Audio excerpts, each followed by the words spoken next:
We want to talk with you about keeping young people in the faith. It really is the greatest concern of our listeners. So I don't know how, Yes. if I could ask you to kind of give me the keys in your experience. You've been doing this for a long time. I don't know if it's one key, if it's 10 keys, if it's 3 keys, but if I said, Father, what are the key things to do to help a young person stay in the Catholic faith, how would you answer that? Yeah, this is, as you said, this is so critically important. We've been doing this a tour where it's a parables tour. So we've been traveling around, and I give a talk, and then we have a little break, and there's a Q&A.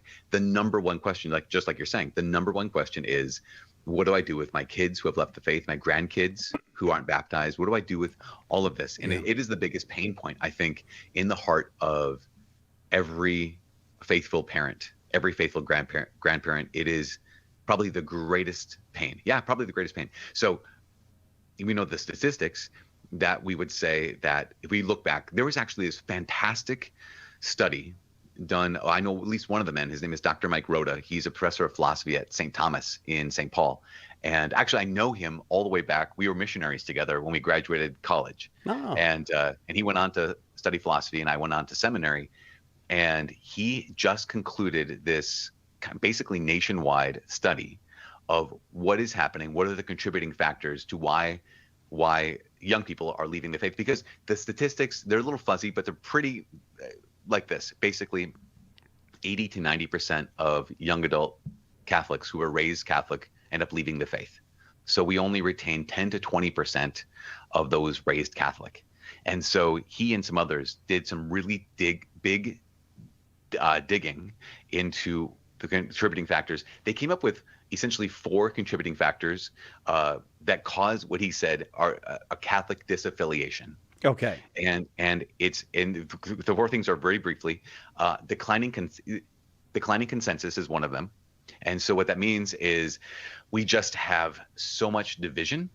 We live in this kind of pluralistic social networks. We have secular media, smartphones, where everyone has an opinion, and there's not a lot of cohesion when it comes to, hey, here is how we look at the world. So declining consensus like that. And so in the past too, I mean, you stay Catholic because this is your home, this is your family.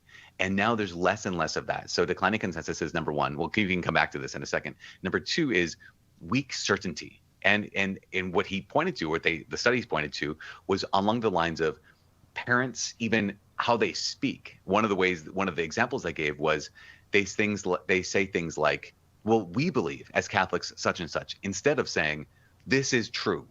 That's a difference there. There's even the subtle kind of thing like, well, we as Catholics believe that such and such is wrong, as opposed to, oh, this is wrong. Like, we believe abortion is wrong versus, okay, abortion is wrong. And so what it does is it's kind of subtly, but not so subtly, signals doubt to their children. And this isn't like I don't think this is a personal choice. I think this is actually just kind of the air we breathe, that we always have to couch our statements in terms of, well, my subjective position. So declining consensus around us, weak certainty in the family at times, or even how we talk as priests, we can even say that, well, we believe as a Catholic such and such. The third is, and this is kind of might be the most obvious, which is lost credibility. And, we just, the clergy abuse crisis and every kind of failure of a publicly professing Catholic/Christian, just, we lose more and more credibility, so that when we do speak out on something and say, oh, this is true, they can point to us and say, well, you're not living like it's true. And so these 3 things, declining consensus, weak certainty, lost credibility, and then fourthly is what they titled general compounding, in the sense that all of these things continue to add up, so that if you're going to choose to be Catholic, there's got to be a couple bright spots in your life that can work their way through this declining consensus, weak certainty, and lost credibility, which I can share with you in a moment, but I just wanted to get that out there right now. Father Mike Schmitz is our guest. Just 2 lines open now, 888-318-7884. How about if we come back to that, Father? I'll take my break that I got to take, and then we'll come back. Great. Okay, very good. More with Father Mike Schmitz on Catholic Answers Live right after this. Catholic Answers Live. Underwriting for Catholic Answers Live is provided by Magnificat. Published monthly, Magnificat features texts of daily Mass, prayers, articles, meditations, art commentaries, and more, in step with the liturgical rhythm of the Church, on the web at magnificat.com. EWTN is now on Twitter. Get short, timely messages from EWTN on your computer or cell phone. It's easy to stay up to date on a wide variety of topics. Pro-life news, Vatican announcements, catechises, apologetics, the latest EWTN programming, and more. You can link to EWTN on Twitter from our homepage or go to twitter.com/EWTN. At work, at home, at school, and on the road. Stay connected to your world with EWTN's Twitter page.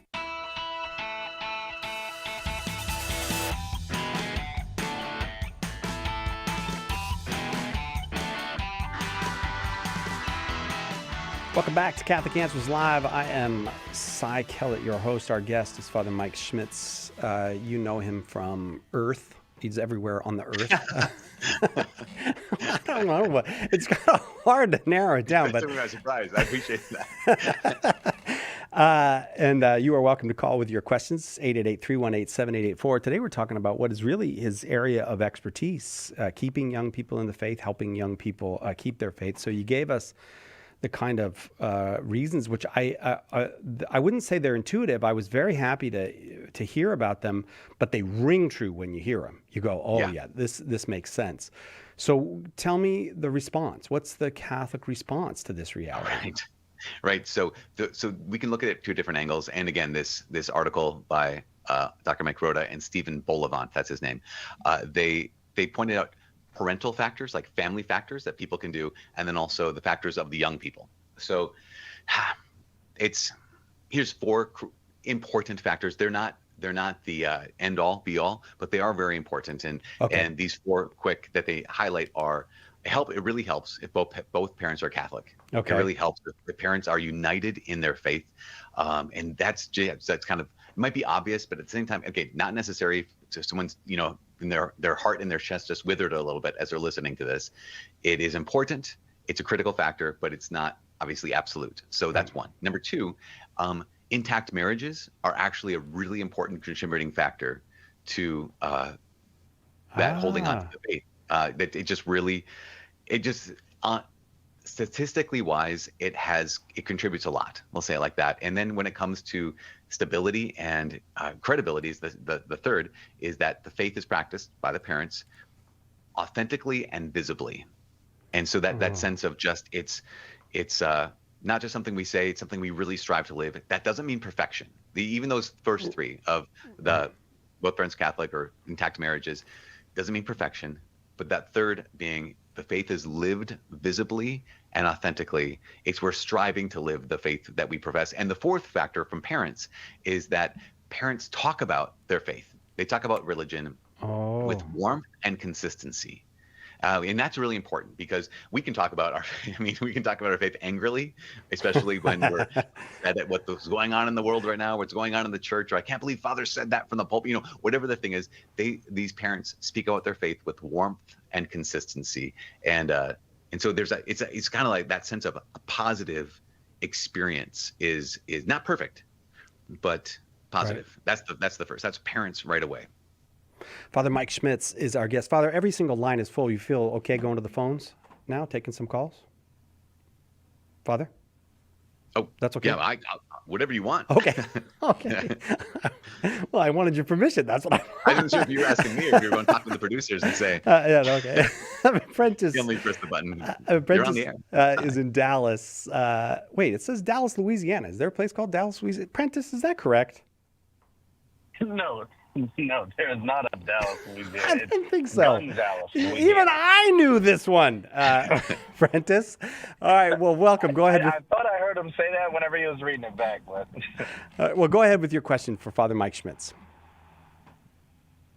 Okay, so this is actually my rookie year of volunteering as a catechist for praise God. The high school students. I just felt the vocation, so I figured I'd give it a try. Nice. And the first session was last week, and there's a lot of awkward silence and kids not necessarily engaged that much. But I'm just kind of seeking some advice of how I can kind of expand on the structure of the catechism that we're doing. We kind of have like a guided Bible study where there's questions that we'll ask. And I'm just kind of seeking some guidance on how to maybe get these kids to open up and allow for more open discussions and have less people kind of shuddering away from questions and stuff like that. Yeah, that's awesome. That's great. The first thing I would say is thank you. Thank you for responding to that call, that sense of, okay, the Lord is, I don't just want to be on the sidelines. I don't just want to say someone needs to set up for these young people. Thank you for doing that. Number one. Number two, the fact that you're asking the question, okay, how can I engage them better, is so good. I mean, I think so many of us, we get into the classroom like this. I remember myself when I first started volunteering to teach religious ed on Wednesday nights. I was so I didn't know what I was doing. Actually, literally my first year, I was a senior in high school teaching ninth graders. So I remember leaving track practice with the same kids essentially that I was going to then be leading later on. I was like, I don't even know what I'm doing here. So I'm really grateful that you are not only responding to the call, but asking, how can I do this the best? I have a cousin who is a number of years younger than me, but he's just a good man. And he had a really painful experience, but I think it was a positive experience in the sense of this.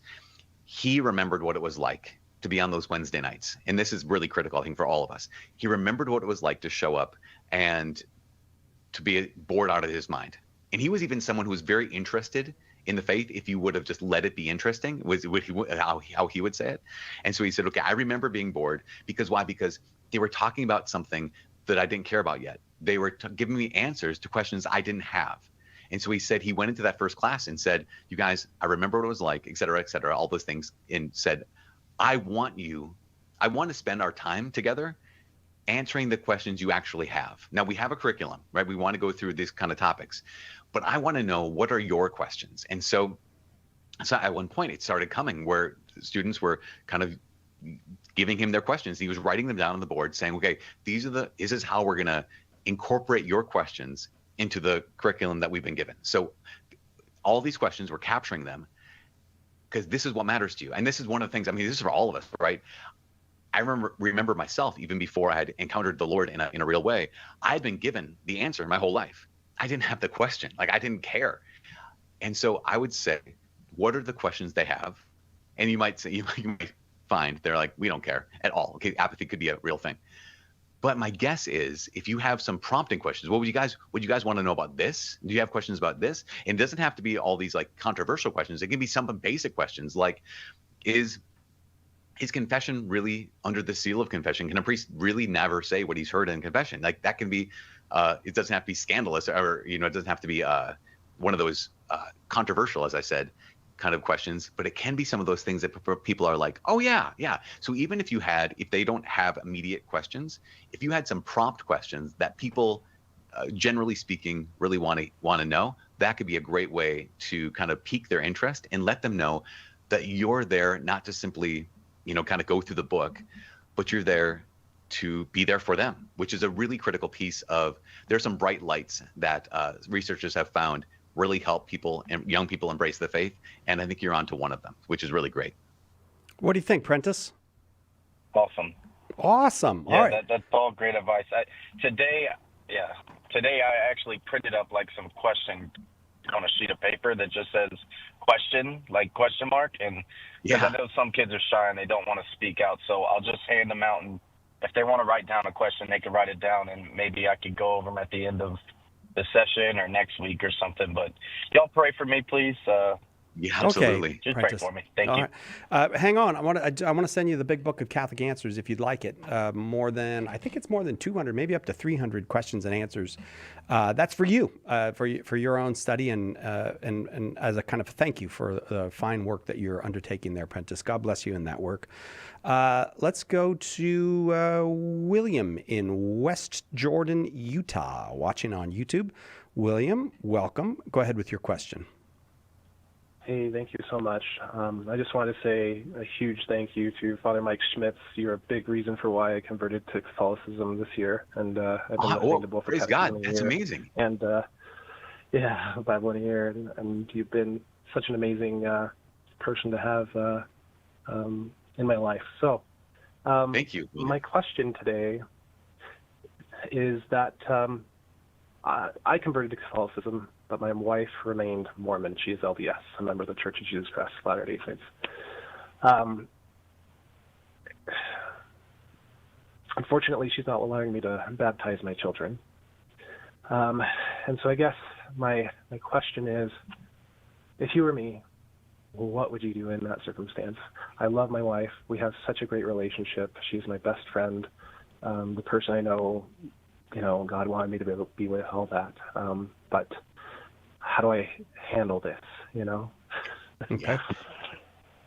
That's a great question, William. And first, again, praise God for him leading you to the Catholic Church. Incredible, because that is you. This whole process is you responding to God's grace, which is powerful and real and beautiful. So praise God for that. And just really, I'm sure you do already, but thank God in the sense that God did not make a mistake when he invited you and you responded to become Catholic. So that's not a mistake. This is, I want to pause on this and realize something that helps me, and it might, and hopefully it helps you, is to be reminded of the fact that, okay, this is part of your story, in that sense that, okay, were you raised Mormon as well? Yes, I was. Okay, great. So you were raised Mormon, and here in some way, somehow, you encountered the Lord Jesus in the Catholic Church, and now you're Catholic. And here's your wife who loves her faith, and she loves being LDS and whatnot. And that sense of her story's not over yet either. And so what is that you can do?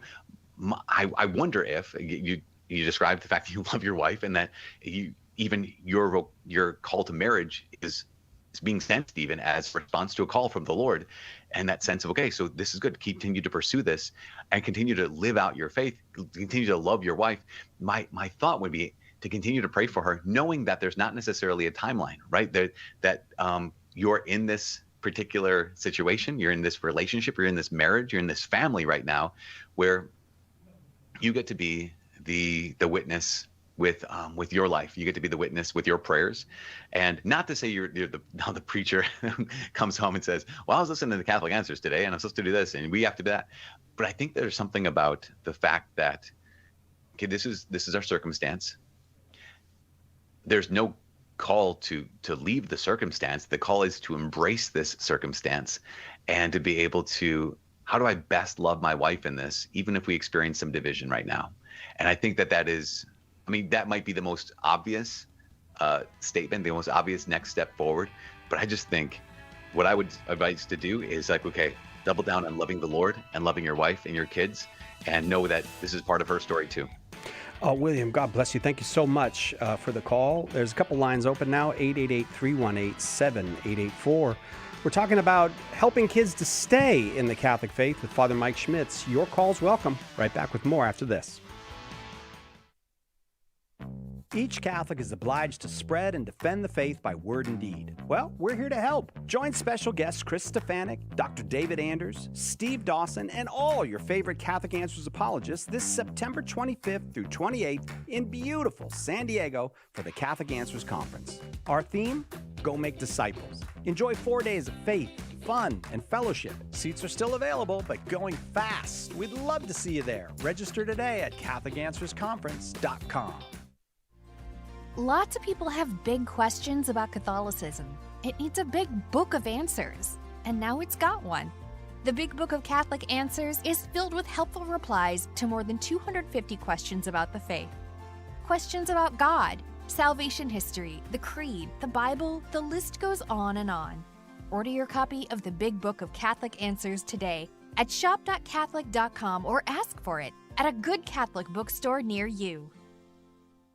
We hope that one of the things that we communicate here at Catholic Answers Live is that our Catholic faith allows us to be fully serious about all the problems we encounter in the church and in the world, but it also lets us have light hearts and maybe even mix in a bit of fun, and that is exactly what our good friend Joe Heschmeyer does in his popular podcast, Shameless Popery. You should check it out at shamelessjoe.com. Joe's got a deep grasp of the faith, morals, the teachings of the church, all that, but he's also got a witty conversational style. He entertains and he informs, but you will leave equipped to better answer the most common challenges, misconceptions, and questions about the Catholic faith. He's got insightful guests, he does on-air debates, and he takes a close look into all the things that you want to know about as a Catholic living today. You'll walk away knowledgeable and filled with joy. Look for Joe on his YouTube channel. Check him out at shamelessjoe.com or wherever you get your podcasts. And if you like what you hear, become a patron.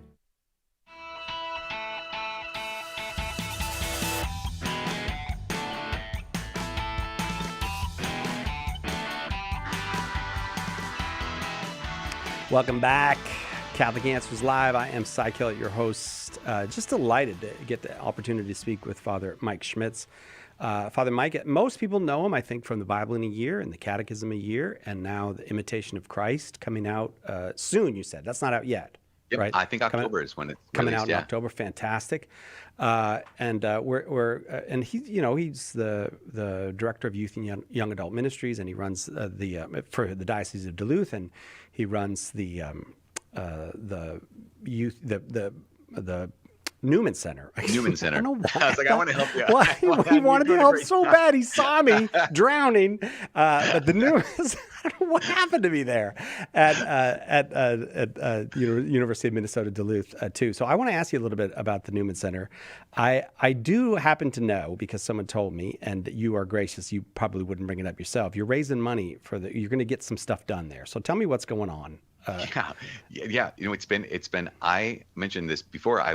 I've been on campus now for 21 years. So this is my 21st year of being the chaplain here at the University of Minnesota Duluth Newman Center, as well as the director of youth ministry for our diocese.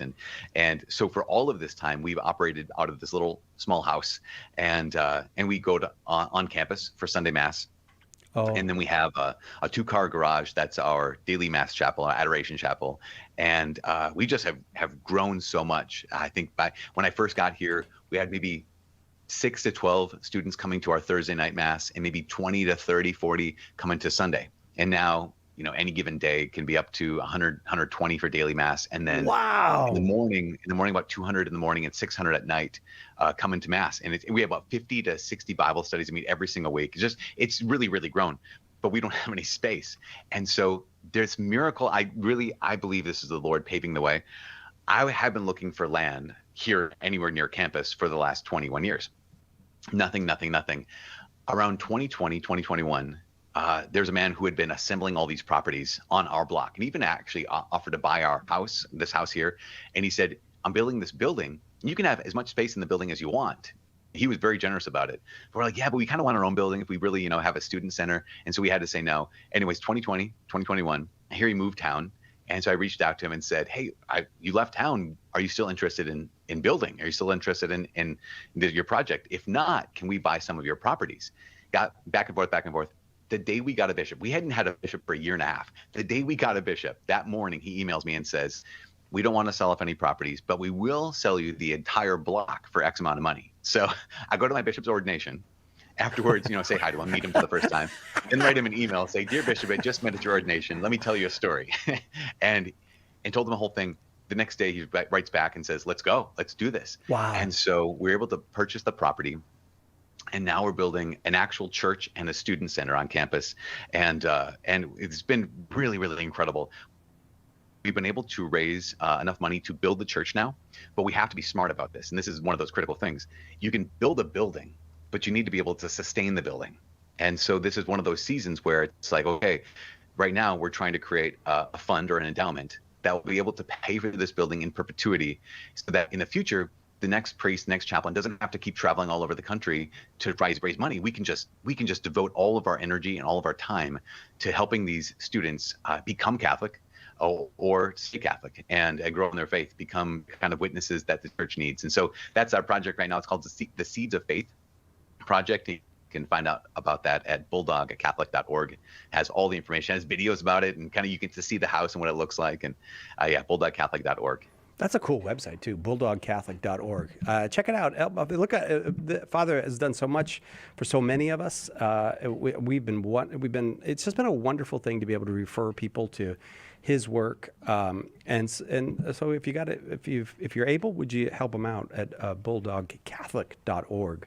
I want to welcome to the studio Luke Bender, who runs YouTube for us. He's like a genius. He's a YouTube genius. And, these people are getting paid millions to go up north of us to Silicon Valley. But he said, no, he wants to do it for Jesus here. And God bless you for that, Luke. But you said, I want to ask Father Mike a question. Yeah, I did. And I just want to even start with thank you so much for your ministry, Father Mike Schmitz. You are like one of the main reasons I'm in this chair right now, helping out with Catholic Answers. He could have been a millionaire. So this is sorry about that. Oh, Luke, I'm so sorry. This is how much I owe you. That's the question. This is worth more than that, Luke.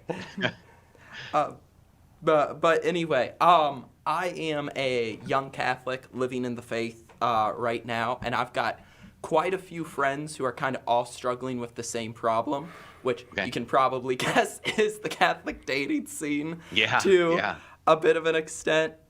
Very specifically, I'm finding a lot of people struggle to commit to the vocation of marriage. Like in my home diocese, we've had 3 engagements all kind of break off within the last few months before the marriage. My last girlfriend I had, she when things got a bit more serious, she panicked a bit and said, I'm not going to be a mom or a nun, I'm going to be a cool aunt. And as someone who kind of seriously desires marriage, how can I find people who are truly ready to enter that vocation?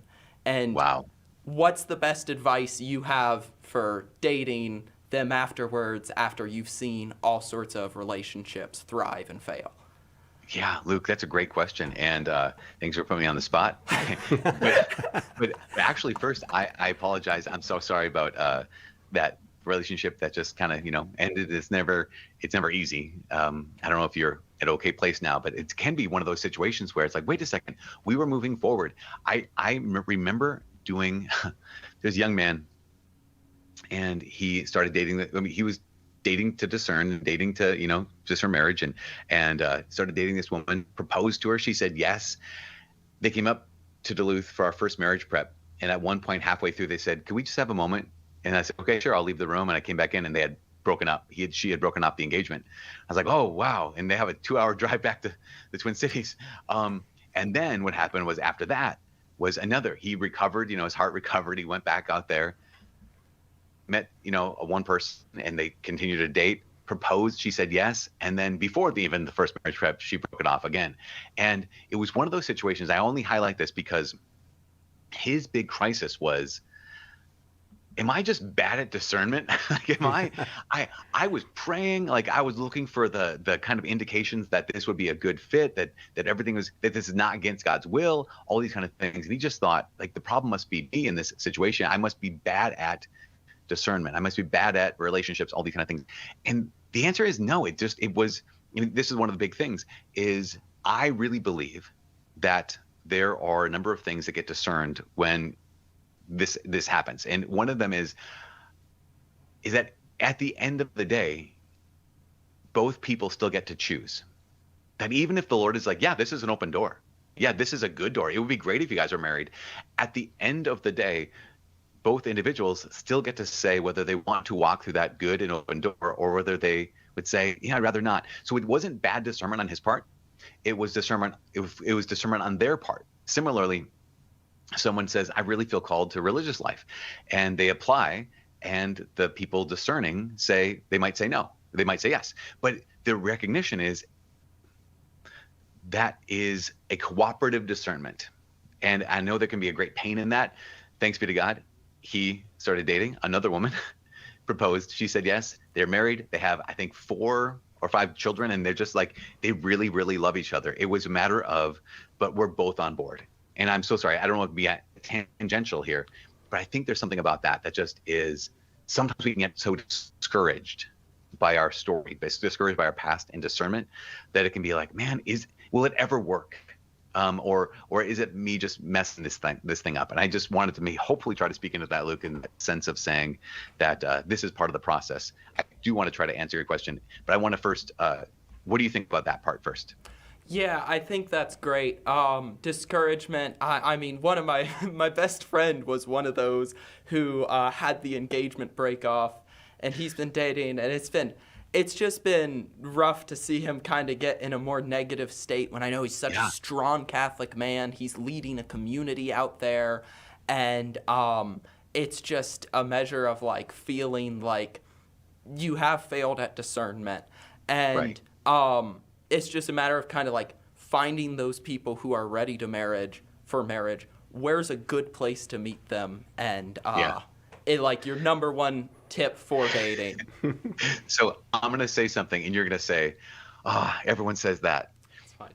CatholicMatch.com. Really? Is my little sister met her husband on CatholicMatch.com. We've had some people in our sphere up here, young adults and whatnot.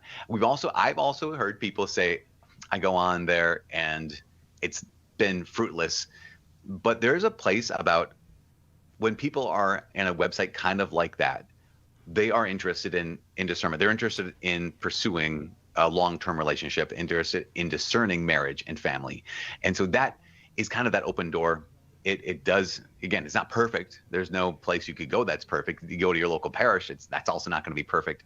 But I really do think there's something about going to places where there are like-minded people, and that could be a virtual place, or it could be an actual, in-person place.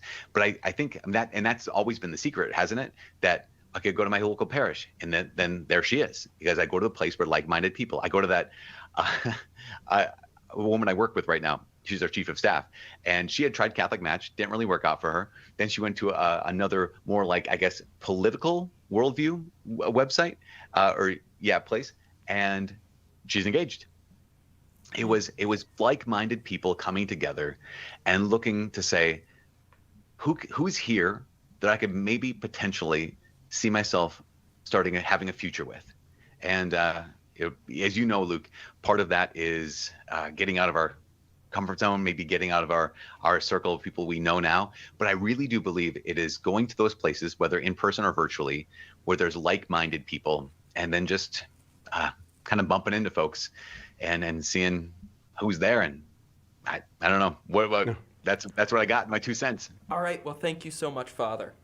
Yeah. Absolutely. Luke knows that. Luke's looking at the phone. He's got every single line is full, so he's being gracious and getting out of here. But thank you, Luke. I know you want to keep talking to him about it, but thank you very much. We'll take a quick break. We'll be right back with more. Father Mike Schmitz on Catholic Answers Live. Let us help you with your question today on Catholic Answers Live. Who was the first Catholic in your family? Were they evangelized by a friend, a coworker, a stranger? Did you ever think that you could be that person that God uses to save a soul?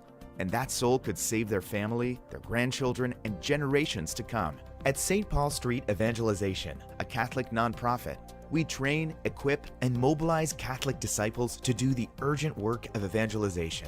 Catholic Answers is supported in part by St. Paul Street Evangelization, streetevangelization.com. Mother Angelica had a simple goal when she began EWTN: to reach the world with the gospel message. Today, EWTN is the largest Catholic media organization in the world, broadcasting in multiple languages 24 hours a day, 7 days a week. We've never wavered from our mandate to proclaim the truth and majesty of the Catholic faith. Thank you for joining EWTN in this mission.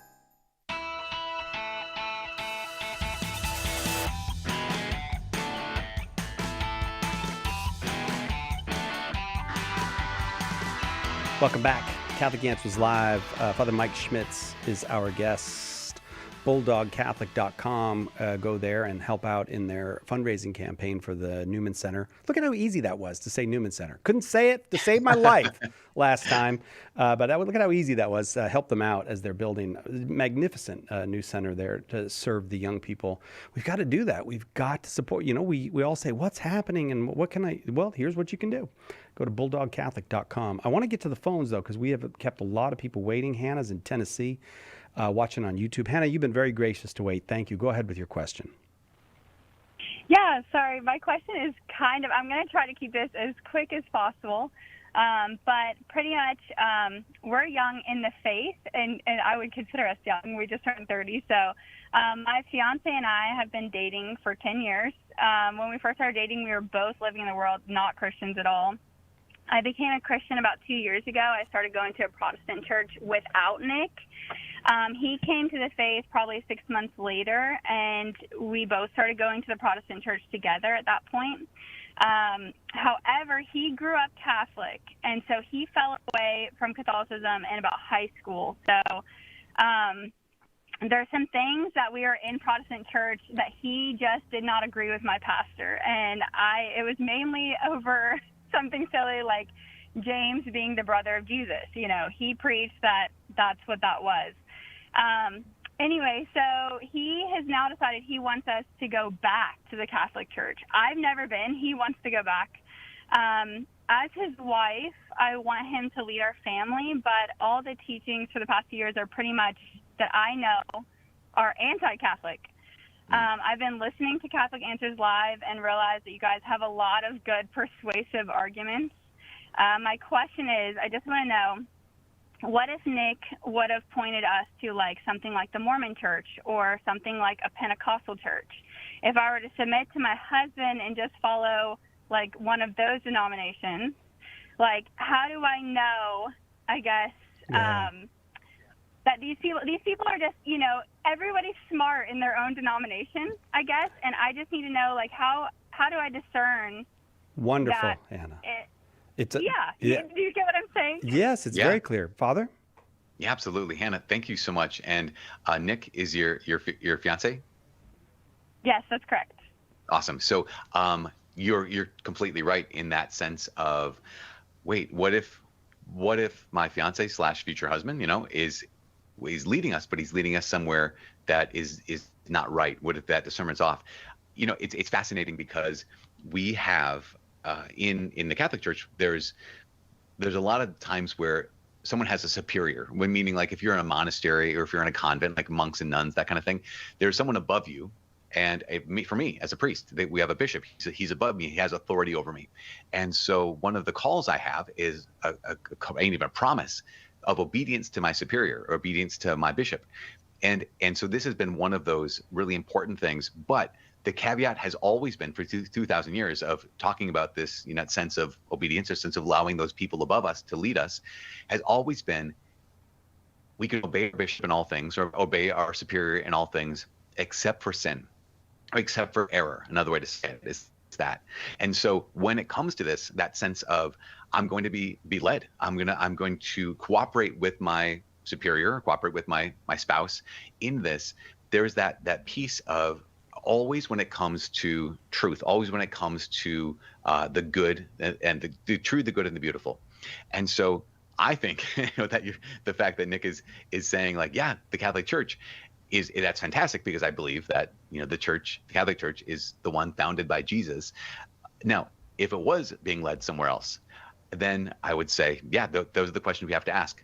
Since that's the case, I think it's really good for you, Hannah, to be able to be asking these questions.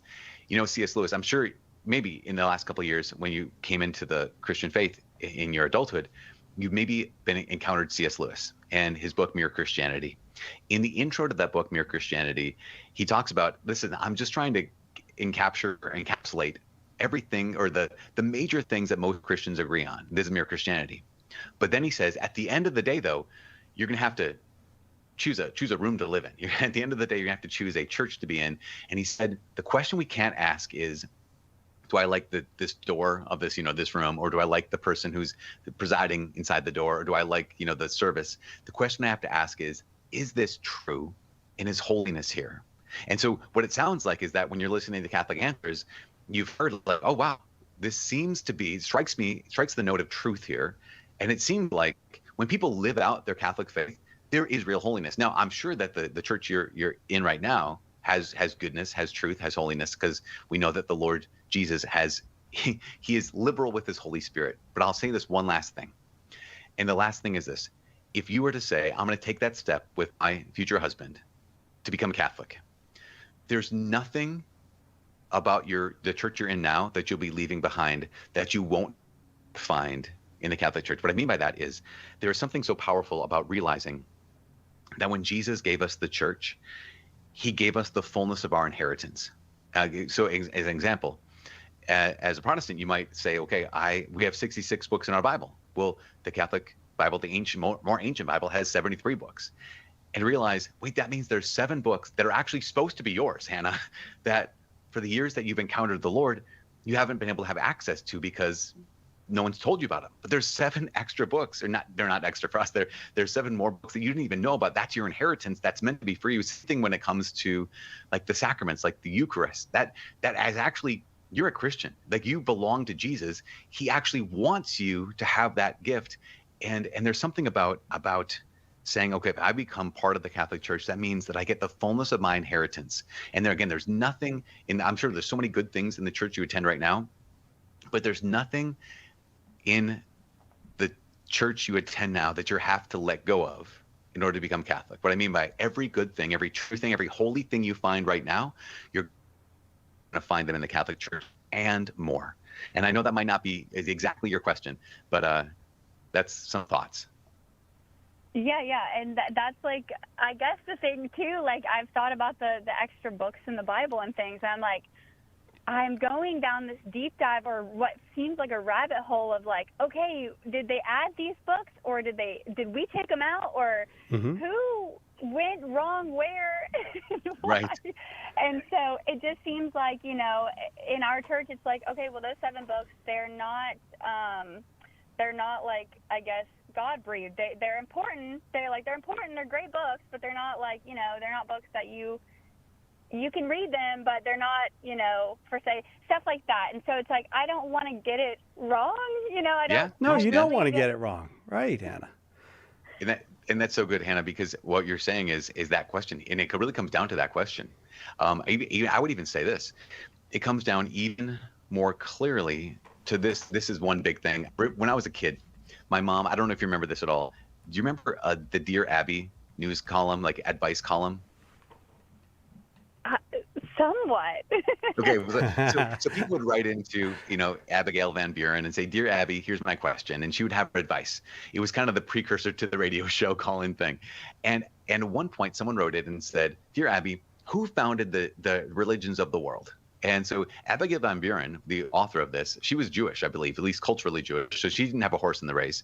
But she says, she said, well, Taoism was started by such and such, and Confucianism by such and such in this year. Judaism, Abraham in the year, 2000 BC, et cetera, et cetera. It said Roman Catholic Church, founded by Jesus, the year 33 AD. Lutheranism, founded by Martin Luther in 1521 or whatever year it was. And it was one of those situations where I remember reading, my mom clipped it out, put it on the little bulletin board. I remember thinking, oh, wow. So even like secular historians would say that there's actually only literally, in some ways, only literally one God-made religion or one God-instituted church.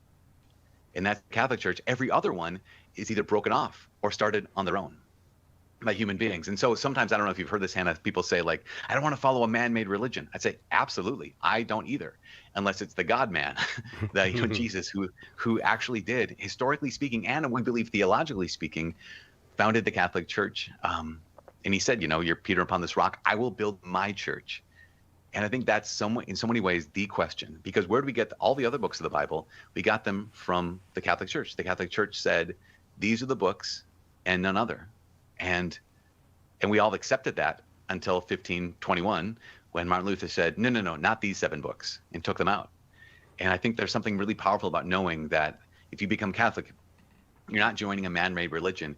You're joining maybe, arguably, the only God-made religion. Hannah, I've got a book I want to send you. It's called Why Catholic Bibles Are Bigger. It's by Gary Machuda. I'd love you to have it. But anything else that we have that could be helpful to you, I'd love you to have as well. So call back, ask your questions whenever you'd like. I'm going to go on because I want everybody who wants to get a chance to speak with Father. Moira is in Alexandria, Virginia. Moira, thank you very much for the call. If you could be kind of quick with the question, it will give Father a chance. Real quick. Sure. Father, it's about applied ethical principles in the healthcare milieu. Real quick, Dominican College education in Ireland, No, these are my credentials. I worked hard for them. 79 to 1981, UK, a 4-year degree of nursing. 1981 to 1992, Kingdom of Saudi Arabia, community health. I worked my heart out. I became a chief nurse very quickly. Deputy medical attaché in 1992. Moira, I'm really States. afraid Father's not going to be able to answer you if we don't get to a question. I apologize for that. But quick question. Go ahead. Question. With all my experience, how can he help me to support my quest to apply ethical principles in practice? Because I teach. I was at Catholic University. I taught there for 12 years. Oh, so wow. I'm a professor, clinical instructor. I want how to support my teaching and ethical principles applied in the clinical milieu. Okay, Moira, thank you. Wow, that's fantastic. And it sounds like you have had so much experience, both in the medical field and now also 12 years at CUA. That's remarkable. So my thought is, I wonder, and this is just going to be my wondering, Moira, and also I'm so grateful for your service and so grateful for the ways you've probably impacted so many lives positively. Thank you so much for responding to the Lord and just using your gifts at his service. You probably are familiar, and this is just, again, this is me showing my own personal ignorance, so I apologize, but the National Catholic Bioethics Center is a group that I reference a lot whenever I come across those biomedical ethical questions. The National Catholic Bioethics Center is the NCBC, right, has been so incredibly helpful for me. Now, you sound like you might be someone who's on the board at the NCBC, so I'm not sure if that's going to be the case, but that's my go-to when it comes to growing my own learning and knowledge of that area. Moira, I'm so unhappy. I'm so sorry that I had to rush you. I apologize, but we got right down there to the end. I hope the answer was helpful to you. Father Mike Schmitz has been our guest. Check out what he's doing at bulldogcatholic.com. If you can support that work, please do. bulldogcatholic.com. Father, we are so grateful to get to have this hour. I know many people, including me, would like your blessing. Could we have your blessing before we go? Oh, for sure. For sure. I wish we had more time, but may the Lord bless you all in the name of the Father, Son, Holy Spirit. Amen. Amen. All right, get back out there and conquer the world again. If we want to see you on top of the podcasting. But don't do true crime. I just don't think it fits you. Don't do a true crime podcast. Maybe. No, don't say maybe. What happened to Judas? Hey, check out in October from Ascension Press. They've got Father doing The Imitation of Christ.